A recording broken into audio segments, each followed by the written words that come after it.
Hello everyone, मैं आशा करती हूँ आप सभी ठीक होंगे। मैं काजल धामी आप सभी का स्वागत करती हूँ आपके अपने चैनल पीपल टीचर में। यदि आप एक गवर्नमेंट टीचर बनना चाहते हैं और सेंट्रल लेवल पे जो केवीएस की यहाँ पे वैकेंसी निकलती है इसमें आप अप्लाई करना चाहते हैं और साथ ही साथ केवी में टीचर बनना चाहते हैं तो ये वीडियो आप ही लोगों के लिए। आज की इस वीडियो में मैं आप लोगों के साथ डिटेल में चर्चा करूँगी कि केवीएस 2022 की वैकेंसी कब तक आ सकती है और साथ ही साथ अगर आपको केवी में अलग अलग पोस्ट के लिए यहाँ पे अप्लाई करना है तो यहाँ पे आपको किस तरीके का एग्जाम पैटर्न यहाँ पे फॉलो करना होता है, साथ ही साथ यहाँ पे एज लिमिट आपकी क्या होनी चाहिए और इस पेपर में नेगेटिव मार्किंग होती है नहीं होती, हम लोग ये चीज़ डिटेल में डिस्कस करेंगे। तो चलिए वीडियो शुरू करें। सबसे पहले तो अगर हम केवीएस 2022 की बात करें तो देखिए यहाँ पर मार्च में इसकी जो वैकेंसी आने के जो चांसेस हैं ये बताए जा रहे थे, पर मार्च भी बीत गया है और अभी तक इसकी कोई भी वैकेंसी नहीं आई है। पर ये आशंका लगाई जा रही है, ये अनुमान लगाया जा रहा है कि केवीएस 2022 जो है वो नवंबर दिसंबर तक कंडक्ट होने के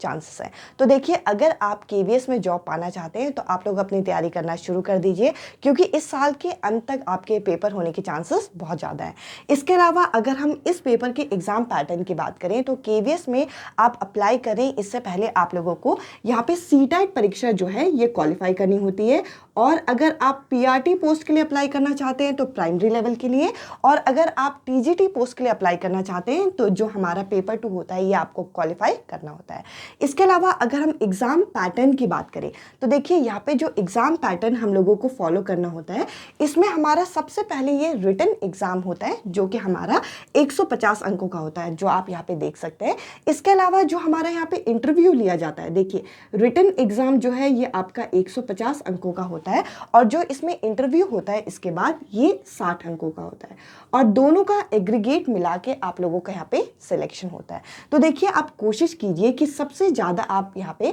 रिटन एग्जाम में स्कोर कर लें। जैसे कि 150 में से आप कोशिश करिए कि कम से कम आपका 115 से ऊपर तो यहाँ पे स्कोर हो, ताकि अगर आपके इंटरव्यू में कुछ मार्क्स ऊपर नीचे भी हो जाए तो आपका यहाँ पे सिलेक्शन के जो मेरिट में आने के जो चांसेस है वो यहाँ पे कम ना हो। तो देखिए अभी हमने डिस्कस किया कि केवीएस का एग्जाम पैटर्न क्या है। इसके अलावा अगर हम एज लिमिट की बात करें अलग अलग कैटेगरी की तो देखिए अगर आप जनरल कैटेगरी से बिलोंग करते हैं और अगर आप पीआरटी पोस्ट के लिए अप्लाई करना चाहते हैं तो जो मैक्सिमम एज लिमिट है यहाँ पे आपका 30 वर्ष रखा गया है। इसके अलावा अगर आप टीजीटी पोस्ट के लिए अप्लाई करना चाहते हैं तो ये 35, और अगर आप पीजीटी पोस्ट के लिए अप्लाई करना चाहते हैं तो ये 40, और अगर आप एक फीमेल कैंडिडेट हैं तो यहाँ पे आप +10 एज कर सकते हैं, यानी कि 10 साल का यहाँ पे रिलैक्सेशन दिया गया है फीमेल कैंडिडेट को। इसके अलावा अगर आप ओबीसी कैंडिडेट हैं तो 3 साल का रिलैक्सेशन है हर पोस्ट के लिए, और अगर आप एक एससी कैटेगरी से बिलोंग करते हैं तो इसमें +5 का एज रिलैक्सेशन यहाँ पे दिया गया है।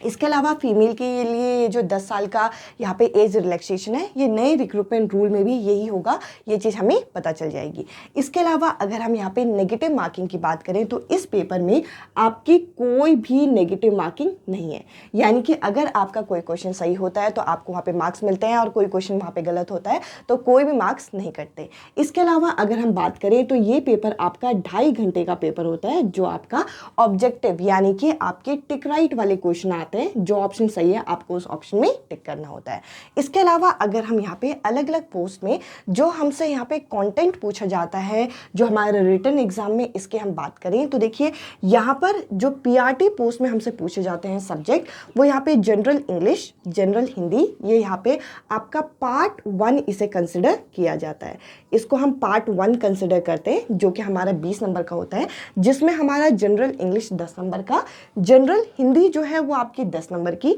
और इसके अलावा जो दूसरा पार्ट होता है ये हमारा पार्ट बी कहलाता है, पार्ट 2 कहलाता है, जिसमें हमारे 4 अलग अलग चीज़ें पूछी जाती हैं। जैसे कि आप देख सकते हैं कंप्यूटर की जो बेसिक नॉलेज है, रीजनिंग के 10 क्वेश्चन यहाँ पे पूछे जाते हैं, जीके और करंट अफेयर के 10 क्वेश्चन, इसके अलावा पैडागोजी और हमारा जो सब्जेक्ट कंसर्न है यहाँ पे 80 मार्क्स का पूछा जाता है। तो देखिए यहाँ पे हमने बात कर ली पीआरटी के लिए। इसी तरीके से टीजीटी भी हमारा 2 अलग अलग पार्ट में डिवाइडेड है, पार्ट ए और पार्ट बी। यहाँ पे जनरल इंग्लिश और जनरल हिंदी जो है ये 10-10 नंबर की, इसके अलावा कंप्यूटर, रीजनिंग, करंट अफेयर जो है ये आपका 10-10 नंबर का पूछा जाता है, जबकि जो पैडागोजी यानी कि शिक्षा शास्त्र होती है यहाँ पे ये भी आपका 20 नंबर का। इसके अलावा जो सब्जेक्ट कंसर्न है, जो आपका मेन सब्जेक्ट है, वो यहाँ पे 80 नंबर का पूछा जाता है।